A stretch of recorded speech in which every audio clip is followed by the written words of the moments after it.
యొక్క జీవిత విశేషాలను తెలుసుకుంటున్నాము. దాంట్లో నిన్న చదివింది కొంచెం చెప్పుకొని మళ్ళీ ముందుకు వెళ్దాము. బాబా మండలి వాళ్ళని ఉద్దేశించి ఇక్కడ ఒక కనుక వాళ్ళు ఎవరు చేశారో ఆ తప్పుని వాళ్ళంతటగా వాళ్ళు వచ్చి ముందుగా చెప్తే నా శిక్ష నుంచి తప్పించుకుంటారు అని చెప్పడం జరిగింది. పైగా దాన్ని నోటీస్ బోర్డు మీద కూడా రాశారు. మంజిల్లో ఎవరో చెడు పని చేశారు అని చెప్పి రాయడం జరిగింది. అందరూ కూడా ఇదేదో మామూలు హెచ్చరికగా అనుకున్నారు. మళ్ళీ డిసెంబర్ 4వ తేదీని ఇంకొక ప్రకటన కూడా చేశారు. 3 రోజుల్లో తప్పు చేసిన వ్యక్తి ఎవరైతే వాళ్ళు ముందుకు రావాలి, లేకపోతే నేను ఈ మంజిల్ని విడిచిపెట్టి వెళ్ళిపోతా అన్నారు. అప్పుడు మండలిలో అందరూ కూడా ఆందోళన పెరిగింది. ఎవరు చేశారు తప్పు ఏంటి అని చెప్పి అందరూ కూడా చాలా ఆందోళన చెందారు. కానీ ఎలా అయినా కనుక్కోవాలని ప్రయత్నం చేశారు, కానీ ఏమాత్రం ఉపయోగం లేకపోయింది.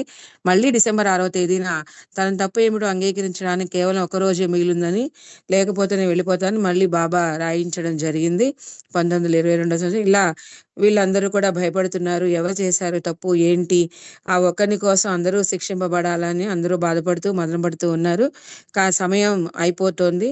సడన్ గా ఉన్నట్టుండి బాబా తన క్యాబిన్ లోంచి బయటకు వచ్చి అది చూసిన మండలి వాళ్ళంతా కూడా వణికిపోతూ ఉన్నారు. బాబా ఎవరి కోసం వెతుకుతున్నట్లు కనిపించారు.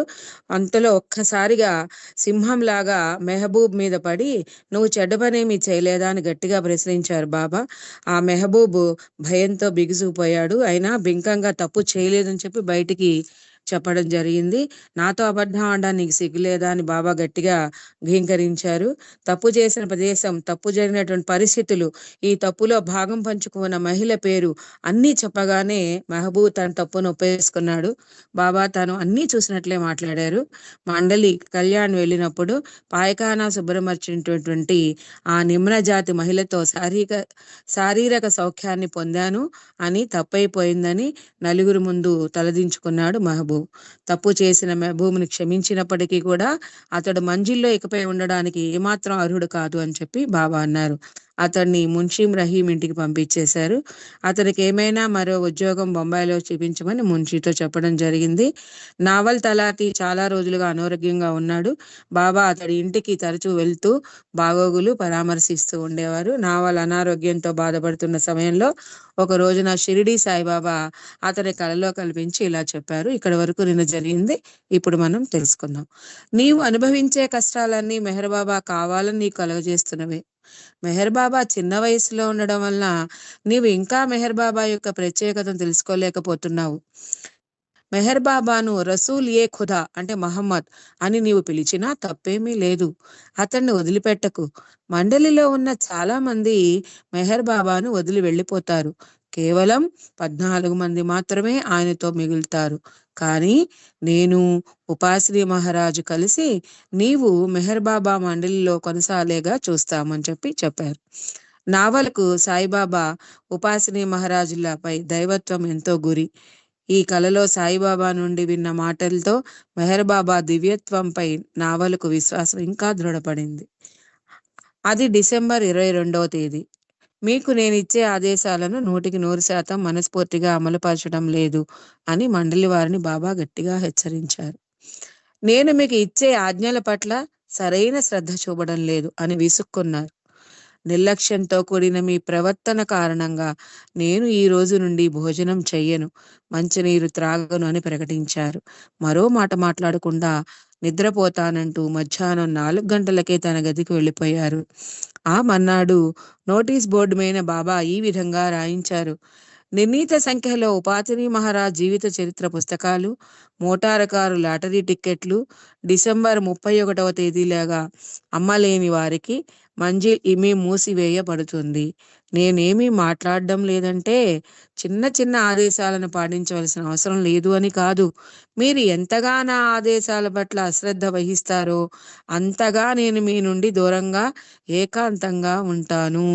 కానీ మీతో ఆడుతూ, మీతో కలిసి భోజనిస్తూ, మాట్లాడుతూ, పనిచేస్తూ, మీలో ఒకరిగా నా సహవాసం కావాలని ఆకాంక్షించే పక్షంలో మీరు నా ఆజ్ఞలన్నిటినీ తీవ్రంగా గ్రహించి విధేయతతో అనుసరించాలి. ఇట్లు మేర్వాన్ అని డిసెంబర్ 23వ తేదీన బాబా నోటీస్ బోర్డులో రాయించడము జరిగింది.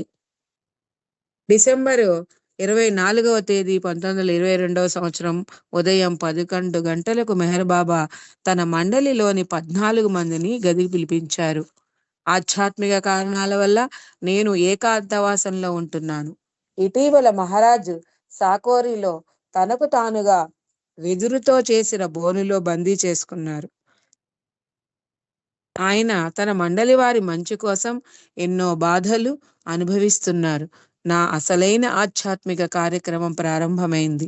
ప్రస్తుత మండలిలోని వారు చాలా మంది నన్ను వదిలి వెళ్ళిపోతారు.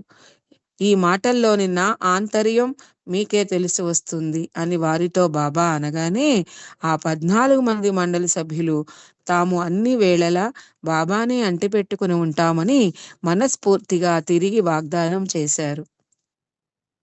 ఆ రోజుల్లో మెహర్ బాబా ఆయన శిష్యులు ముంబైలో కొన్ని చట్ట వ్యతిరేక కార్యకలాపాలు నిర్వహిస్తున్నారని పూనాలో పుకార్లు బయలుదేరాయి.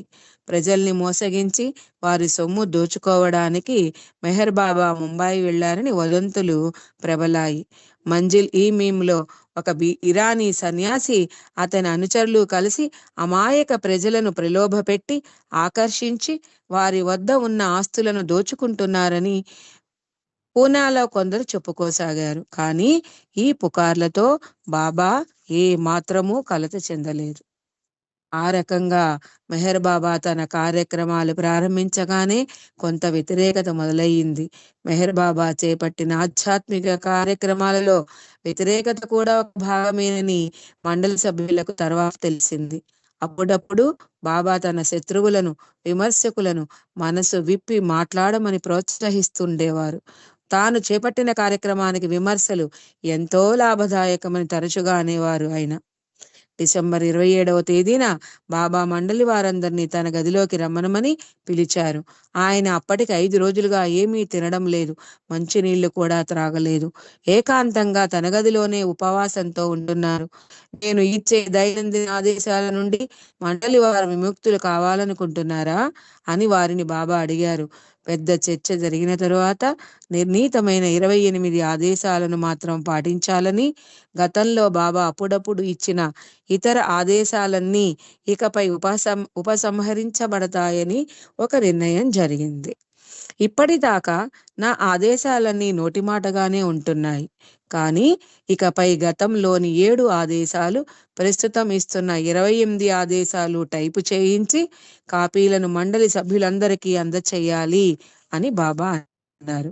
ఈ సాయంత్రం క్రిందకి దిగి వస్తానని, వారితో కలిసి భోజనం చేస్తానని బాబా ప్రకటించారు.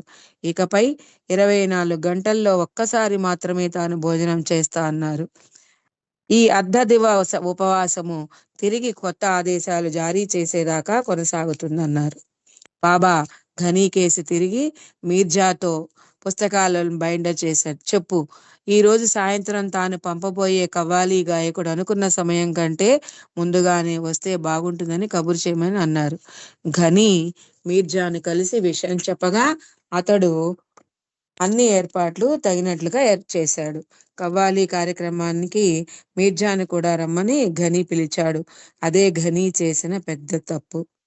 మీర్జాను కూడా ఘనీ ఆహ్వానించాడు అన్న సంగతి బాబాకు తెలియగానే కోపంతో మండిపడ్డారు.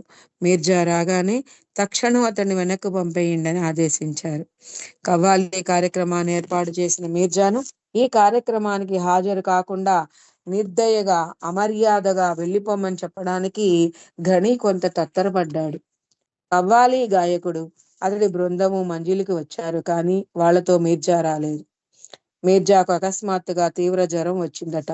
ఈ మాట విన్న ఘనీ, అమ్మయ్యా గండం గడిచింది అని ఊపిరి పీల్చుకున్నాడు. కవ్వాలి గాయకులు భగవంతుడి సర్వజ్ఞత గురించి ప్రశంసిస్తూ గజల్స్ పాడుతూ ఉంటే ఘనీ కూడా ఆనంద పారవశుడయ్యాడు. ఆ రోజే రంజూకి బాబా దయార్థత తెలిసి వచ్చింది. పిండిమర నుండి మంజిలికి వస్తూ కొన్ని నగదు రసీదులను రంజూ పోగొట్టుకున్నాడు. రసీదులు పోయాయి అనే బాధ కంటే తన నిర్లక్ష్యానికి బాబా చివాట్లు పెడతారని భయపడ్డాడు. దాపరికం లేకుండా రంజు జరిగిన విషయాన్ని ఉన్నది ఉన్నట్లుగా బాబాకు చెప్పాడు. ఆశ్చర్యకరం. బాబా నవ్వుతూ, ఆ విషయాలన్నీ మర్చిపో, పాడుతున్న కవ్వాలిపై మనసు పెట్టు అని రంజూకి చెప్పారు. కవ్వాలి రాత్రి 9:30 వరకు జరిగింది. డిసెంబర్ 28, 1922న నోటీస్ బోర్డులో ఈ రకంగా రాసింది: పార్సీలు, ఇరానీయులు జెండా అవెస్తా చదవడానికి అనుమతి ఇవ్వడమైంది. అలాగే ముస్లింలు అల్ఖురాన్ లేదా నమాజు గురించిన ఆదేశాలు చదవవచ్చు. హిందువులు భగవద్గీతను పఠించాలి. ఇష్టమైతే ఉపాసనీ మహారాజ్ జీవిత చరిత్ర కూడా చదువుకోవచ్చు. గతంలో ఇచ్చిన ఆదేశాలన్నీ రద్దు చేయడమైంది అని రాయించడం జరిగింది. మండలిలోని ప్రతి ఒక్కరిని బాబా తన గదికి పిలిచి 28 ఆదేశాల కాపీని అంతకు ముందు మంజిలకు ప్రవేశించే ముందు జారీ చేసిన 7 ఆదేశాల ప్రతిని ఇచ్చారు. ఆ 28 ఆదేశాలు ఏంటనేది ఈ విధంగా ఉన్నాయి. ప్రతిరోజు స్నానం చేయాలి. క్షవరం చేయించుకున్న రోజున అదనంగా మరోసారి స్నానం చేయవచ్చు. 2, ప్రతిరోజు 1 గంట సేపు ఉదయం 7 గంటల నుండి 8 గంటల వరకు క్రికెట్ కానీ మరే ఆట కానీ ఆడాలి. ఉద్యోగస్తులకు ఈ ఆదేశం వర్తించదు. 3, రోజుకొకసారైనా ప్రతివారు తమ తమ గదులు శుభ్రంగా ఊడ్చుకోవాలి. 4, చెప్పులతో వంటగదికి కానీ మేడపై భాగంలో కానీ భవనపు వెనుక భాగానికి కానీ వెళ్ళకూడదు. సాధ్యమైనంత వరకు చెప్పులతో బంగ్లాలో తిరగకూడదు. 5, పాయఖానా కోసమని ప్రత్యేకంగా తయారు చేయించిన చెక్క చెప్పులు లేకుండా పాయఖానాలోకి వెళ్ళకూడదు. 6, ఎవరైనా మరొకరిని గదిలో ప్రవేశించే ముందు ఆ గదిలో ఉంటున్న వారిలో ఏ ఒక్కరి అనుమతినైనా తప్పకుండా తీసుకోవాలి. 7, తెల్లవారుజామున 5 గంటలకు తప్ప మిగిలిన సమయంలో గంట కొట్టగానే అందరూ భోజనశాలలోకి తక్షణం కదిలి రావాలి. ఉదయం 5 గంటలకు కొట్టిన గంట ప్రార్థనలు ప్రారంభించడానికి సంకేతం. 8, మీ బట్టల్ని కానీ ఆహారాన్ని కానీ మీలో మీరు ఇచ్చిపుచ్చుకోవడం వదిలిపెట్టడం చేయరాదు. 9, కడుపు నిండా తృప్తి తీర ఆహారం తినకపోవడాన్ని కఠినంగా నిషేధించడమైంది. ఆకలి ఉండి కూడా తినకపోతే అందుకు కారణం చెప్పాలి. అలాగే ఆహారం వడ్డించిన తర్వాత ఆకలి లేదు అనడానికి కూడా కారణాన్ని విధిగా తెలియచేయాలి. 10, ఆరోగ్యంలో ఏదైనా క్షీణత గుర్తించినట్లయితే తక్షణం తెలియచేయాలి. 11, బయటకు పని మీద వెళ్ళినప్పుడు కాఫీ టీల కోసం 2 అణాల కంటే అధికంగా ఖర్చు చేయరాదు. డ్యూటీలో లేని రోజుల్లో ఏమాత్రం డబ్బులు మీ చెంత ఉంచుకోకూడదు. 12, ఎదుటివారిని కొట్టడం అనేది అంటే ఆత్మరక్షణకి కూడా నిషేధించడం అయినది. కుస్తీలు, మల్ల యుద్ధాలు పూర్తిగా నిషిద్ధం. 13, అబద్ధాలు చెప్పడం, దుర్భాషలాడడం, ఒకరిపై ఒకరికి చెడు ఆలోచన కలిగి ఉండడం అనుమతించబడదు. నా ఆజ్ఞను ధిక్కరించే స్థాయిలో ఉండకూడదు ఇది కూడా అన్నట్టుగా అన్నమాట. 14, పుస్తకాలు, దినపత్రికలు, మ్యాగజైన్లు, ఇతరులకు వచ్చిన ఉత్తరాలు చదవకూడదు. 15, ముందుగా అనుమతి తీసుకోకుండా బంధువుల ఇంటికి వెళ్ళకూడదు. 16, ముందుగా అనుమతి లేకుండా ఎవరికి ఉత్తరాలు రాయకూడదు. 17, బయటకు వెళ్లే ముందుగా అనుమతి తీసుకోవాలి. 18, లైంగిక పరమైన ఆలోచనలు వచ్చినప్పుడు చెడు కర్మల నుండి దూరంగా ఉండేందుకు కాను ఎవరిని తాకవద్దు. చెడు కథలు, చెడు మాటలు, చర్చలకు దూరంగా ఉండండి. 19, మీ చెల్లిని తల్లిని మినహాయించి మరో స్త్రీని ఎవరిని తాకకూడదు. 20, ముందుగా ఆదేశిస్తే తప్ప మంజిల్లో వండని ఎలాంటి ఆహార పదార్థాలను బయట ఉన్న సమయంలో తినకూడదు. 21, లైంగిక పరమైన పని ఏదైనా చేస్తే దానిని వెంటనే ఒప్పుకోవాలి. 22, ఆదివారాలు, గురువారాలు ఉదయం పూట మాత్రమే గడ్డం గీసుకోవాలి. క్షవరం చేయించుకోవచ్చు. 23, ఆదేశాలు ఉల్లంఘించినప్పటికీ అడిగితే తప్ప ప్రత్యేకంగా చెప్పవలసిన పని లేదు. 24, circle and company manager Rustom K Irani గదిలోనికి అతని అనుమతి లేనిదే ప్రవేశించరాదు. 25, నిద్రకు ఉపక్రమించే ముందు చెవులలో దూది గాని చిన్న గుడ్డ పీలిక గాని పెట్టుకొని నిద్రపోండి. ఏదైనా త్రాగేటప్పుడు విధిగా కూర్చుని త్రాగాలి. భోజనం అయిపోయాక ప్లేట్లను వారే తీసి శుభ్రం చేయాలి. 27, స్నానాల గదులను మూత్ర విసర్జనకు ఉపయోగించకూడదు. 28, ఆఖరిది, బాబా పాదాలపై ప్రణమిల్లడం అనేది నిషిద్ధము. ఇవి బాబా ఇచ్చి రాయించినటువంటి 28 ఆదేశాలు. ఆధ్యాత్మిక ఆదేశాలు ఈ విధంగా ఉన్నాయి. ప్రాతకాలాన్ని 4 గంటల గాలా నిద్రలేచి ఉదయం 5 నుంచి 6 గంటల మధ్య ప్రతివారు ప్రార్థన చేయాలి. ఎవరి మతానుసారం వారు తమ ప్రార్థనా స్థలాలను ప్రతిరోజు దర్శించాలి. నేను ప్రత్యేకంగా వ్యక్తిగతంగా ఇచ్చిన ఆధ్యాత్మిక ఆదేశాలను అమలు పరచాలి. మెహర్ బాబా ఒంటిపూట భోజనం ప్రారంభించినప్పటి నుండి మండలి వాళ్ళందరికీ భోజనం ఆయనే స్వయంగా వడ్డిస్తున్నారు. డిసెంబర్ 29న ఘని కంచంలో అన్నం వండించబోతుంటే నాకు ఈ రోజు పెద్దగా ఆకలి లేదు, నాకు తినాలనిపించడం లేదన్నాడు. బాబాకి ఎంతో కోపం వచ్చింది ఆ మాట వినగానే. నీవు అప్పుడే నేను ఇచ్చిన 28 ఆదేశాలు ఒకదాన్ని ధిక్కరించావని బాబా హెచ్చరించారు. నాకు అర్థమైనంత వరకు నేనేమి మీ ఆజ్ఞలు ధిక్కరించానని అనుకోవడం లేదు అని మళ్ళీ గని జవాబు చెప్పాడు.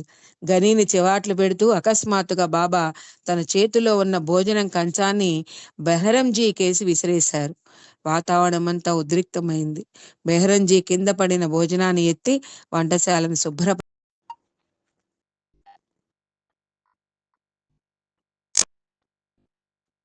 ఘని భోజనం చేయకుండానే వెళ్ళిపోయాడు. ఆ రోజంతా మన్నాడు కూడా అతడెంతో కలతపడ్డాడు. తరచూ కంటతడి పెట్టాడు. డిసెంబర్ 30వ తేదీన అతనికి బాబాజాన్ గురించి వచ్చిన కలను వివరించాడు.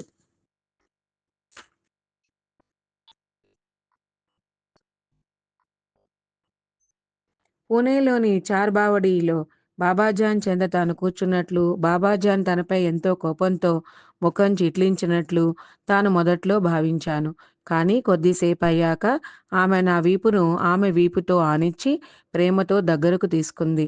ఈ రకంగా కూర్చున్నాక తనని ముందుకి వెనక్కి ఊపింది. తర్వాత నా ఒడిలో వ్రాలి ఎంతో ప్రేమతో నన్ను నిమురుతూ ముద్దాడింది. అప్పుడు నాకొక వినూత్నమైన అనుభవం కలిగింది. అదేమిటంటే ఒక్క క్షణం బాబాజాన్ నా చేతుల్లో నవ్వుతూ ఆడుతూ ఉన్నట్లుగా అనిపించింది. కానీ ఆ మరుక్షణంలోనే బాబాజాన్ మెహర్ బాబాగా కనిపించింది. ఈ మాదిరి అనుభవం కొంతసేపు అనుభవించాను. ఆ మన్నాడు మధ్యాహ్నం చిన్న కొనుకు తీస్తుంటే కలలో నారాయణ మహారాజు కనిపించారని ఘని చెప్పాడు. సద్గురు నారాయణ మహారాజు రోడ్డుపై తన శిష్య బృందంతో నడిచి వెళ్తూ ఉంటే నేను చూశాను. ఆయనతో పాటు బాబా మండలి వారు కొందరు ఉన్నారు. అందరితో పాటు నా వంతుగా ఆయన్ని దర్శించుకునే భాగ్యం కలిగినప్పుడు ఎంతో వినమ్రతతో ఆయనకి నమస్కరించాను. నా జీవితం గురించి ఆయన చాలా ప్రశ్నలు వేశారు. నేను నా జీవితాన్ని ఉపాసిని మహారాజు సేవకే త్యజించానని చెప్పాను. నారాయణ మహారాజు నా అరచేతిని ఆయన చేతిలోకి తీసుకొని, ఇప్పుడు నీకు 25 సంవత్సరాల వయసు అన్నారు. మరేదో మాటలు ఆయన మాట్లాడారు కానీ నాకు అవి గుర్తులేదన్నాడు గని. కలలో మరో దృశ్యం కనిపించింది.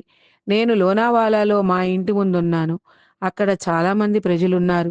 కొందరు నిల్చుని ఉన్నారు, మరికొందరేమో అటు ఇటు తిరుగుతూ ఉన్నారు. అసర్ సాహెబ్ ఏదో కామపరమైన జోకులు వేసి గట్టిగా నవ్వుతున్నాడు. నేను అసర్ వైపుకి నా వీపు తిప్పుకున్నాను. అది చూసి ఘని ఎందుకు మన మాటలు వింటాడు, అతడు వలి సన్యాసి అయిపోయాడు అని అసర్తో తన వాళ్లతో అన్నాడు. ఇంతలో జనమంతా ఉపాసిని మహారాజుకు జై, ఉపాసిని మహారాజుకు జై అంటూ గట్టిగా నినాదాలు చేశారు. అటుకేసి పరికించి చూశాను. ఉపాసిని మహారాజు మా ఇంటికేసి వస్తున్నట్లు చూశాను. ఆయన బాగా అలసిపోయినట్లు నేను గమనించాను. ఆయన తల నుండి పాదాల వరకు దుమ్ము ధూళితో నిండి ఎంతో దూరం నుండి ప్రయాణం చేస్తున్న వాడిలా కనిపించారు. కాక్ సాహెబ్ నేను ముందుగా ఆయన దగ్గరకు వెళ్ళి ఆయన చేతులు తీసుకుని ఎంతో భక్తితో ముద్దాడాము. అంతర్గతంగా నేను ఆయనకి సాష్టాంగ నమస్కారం చేశాను. అక్కడున్న ముస్లింలందరి ఎదుట సాష్టాంగ నమస్కారం చేయలేకపోయాను. ప్రజలందరూ భక్తితో ఆయనకు పలికిన స్వాగతానికి సమాధానంగా అందరికీ సాష్టాంగ ప్రణామం చేసి నేరుగా ఇంట్లోకి ప్రవేశించారు. ఆ సమయంలో మా ఇంట్లో ఆడవారు తప్ప ఇంకెవరూ లేరు. వారందరూ ఆయన చేతిని భక్తితో ముద్దాడారు. ఆయన కటిక నేలపైన కూర్చున్నారు. నేను ఇక్కడికి వచ్చింది ఒక ప్రత్యేక విషయం మీకు చెప్పాలని అన్నారు మహారాజ్ గంభీరంగా. ఆయన ఉద్దేశంలో మీకు అంటే మంజిల్లోని సభ్యులందరికీ అనే భావం ఉన్నా ప్రస్తుతం నేనొక్కడనే ఆయన సమక్షంలో ఉన్నాను. వాళ్ళు ఏ విషయాన్ని సరిగ్గా అర్థం చేసుకోవడం లేదు సరికదా. అన్ని విషయాలను తప్పుగా వక్రీకరిస్తున్నారు. వారందరూ మేర్వానిచ్చే ఆదేశాలను ధైర్యంగా అమలుపరచడానికి బదులుగా తప్పించుకోవడానికి లొసుగులు ఏమైనా దొరుకుతాయా అని వెతుకుతున్నారు అని ఉపాసిని మహారాజ్ పేర్కొన్నారు. ఉపాసిని మహారాజు తన కేసు చూస్తూ వ్యంగ్యంగా, నీవేమైనా చిన్న పిల్లవాడివా? నీవు ఈ విషయాలను అర్థం చేసుకోలేవా? నీవు కోడి రెట్టెలను తింటావా? స్నానం చేయడానికి సిద్ధంగా ఉండు అని అన్నారు. ఇంతలో ఘనీకి మెలకు వచ్చేసింది. తన మానసిక ఆందోళనంతా సమసిపోయినందుకు ఆనందించాడు. ఆ తర్వాత ఘని తన కన్న కల గురించి బాబాకు వివరించాడు. నోటీసు బోర్డులో ఈ వివరణ అంతా ఉంచాడు. మండలి వారు తాము కన్న కలల వివరాలు వ్రాసుకునేందుకు మంజిల్ హాలులో ఒక రిజిస్టర్ ఉంచారు. వాటిని చదవమని అప్పుడప్పుడు బాబా మండలిలో ఎవరికైనా చెప్పేవారు. జనవరి 3, 1923 సంవత్సరంలో బాబా తన మండలి వారందరినీ మేడపైన తన గదిలోకి పిలిచారు. మంజిలికి సంబంధించిన విషయాల చర్చకు ఎలాగోలాగా ప్రతిరోజు సాయంత్రం 1 గంట లేదా 2 గంటలు కేటాయిద్దాం. మిగిలిన సమయాన్ని ఆటలకు, వినోద కార్యక్రమాలకు వినియోగిద్దామన్నారు బాబా. అందుకు అందరూ ఒప్పుకున్నారు. సాయంత్రం సమావేశాలు కొన్ని నియమాలు రూపొందిస్తున్నారు. చాలా దీర్ఘ చర్చ అనంతరం ఈ సమావేశానికి గుత్తా అని పేరు పెట్టారు. గుత్తా అంటే మద్యం దుకాణం అని అర్థం. ప్రతి వ్యక్తి తన అభిప్రాయాలను వెల్లడించవచ్చు. తన ఇష్టానుసారం తమకు ఇష్టమైన విషయాలపై ఓటు చేయొచ్చు అని బాబా చెప్పారు. బాబాను చైర్మన్ గాను, ఘనీని కార్యదర్శిగాను ఈ సమావేశాలకు ఎన్నుకొన్నారు. సమావేశాల్లో జరిగే చర్చలను, నిర్ణయాలను కార్యదర్శిగా ఘనీ పొందుపరచాలని నిర్ణయించారు. ఎవరు ఎవరికీ భయపడకుండా, ఎవరి అభిప్రాయాలతో సంబంధం లేకుండా వారి మనసుకు తోచిన విధంగా సలహాలు, సూచనలు ఇవ్వచ్చు. ఒకరు మాట్లాడిన తర్వాతనే మరొకరు మాట్లాడాలి. సమావేశపు చైర్మన్ బాబా అనుమతి ఇచ్చాకనే మాట్లాడాలి. మాట్లాడదలుచుకుంటే ముందుగా తమ చేతిని పైకి ఎత్తాలి. అంతేకాని మామూలు కళ్ళు అంగడిలో మాదిరిగా గందరగోళంగా, క్రమశిక్షణ రహితంగా ఈ సమావేశాలు ఉండకూడదన్నారు బాబా. ఇలా బాబా తన కార్యనిర్వహణ అధికార రంగాన్ని మంజిల్లో రూపొందించారని అనవచ్చు. వాతావరణంలో ఏదో దిగులును తలపించే గాంభీర్యత తొంగి చూస్తున్నప్పటికీ 10 రోజులు ఎలాంటి గొడవ లేకుండా గడిచిపోయాయి. జనవరి 13వ తేదీన బాబా తాను ముందు రోజు రాత్రి కన్న కల గురించి ఇలా చెప్పారు. నేను రైలులో మండలితో కలిసి ప్రయాణం చేస్తున్నాను. ఎదురుగా ఒక శవయాత్ర వస్తోంది. విచారించగా బాబాజాన్ మరణించిందని, అది ఆమెకు అంతమీడుకోలుగా జరుగుతున్న ఊరేగింపనని తెలిసింది. పూణేలో నేను రైలు దిగి చార్బావడి ప్రాంతానికి వెళ్ళాను. అక్కడ బాబాజాన్ మరణించి ఉంది. ఆమె దేహం చుట్టూ ఎందరో గుమిగూడి ఉంటారు. ఆమె చనిపోయిందని ఎందరో రోధిస్తూ ఉండడం నేను చూశాను. నేను ఆమె ముఖంపై నా చేతిని ఉంచాను. అంతటితో ఆమె లేచి కూర్చుంది. ఆమె చనిపోయిందని ప్రజలందరూ అనుకుంటున్నారు అని నేను ఆమెతో చెప్పాను. దానికి సమాధానంగా, నిజమే, నేను నిజంగానే చనిపోయాను అని ఆమె సమాధానం ఇచ్చింది. ఇది వింటూ అబ్దుర్ రహమాన్ నవ్వుతూ ఉంటే, ఎందుకు నవ్వుతున్నావని బాబా ప్రశ్నించారు. నాకు ఇలాంటి కలే నిన్న రాత్రి వచ్చిందన్నాడు. మిగిలిన వారందరూ బాబాకు, అబ్దుర్ రహమానుకు ఒకే విధమైన కళ ఎలా వచ్చిందని ఆశ్చర్యపోయారు. అవతార్ మెహర్ బాబాకి జై బాబా అండి. టైం అయిపోయింది కాబట్టి ఇక్కడితో ఆపేస్తున్నాను. Thank you Baba.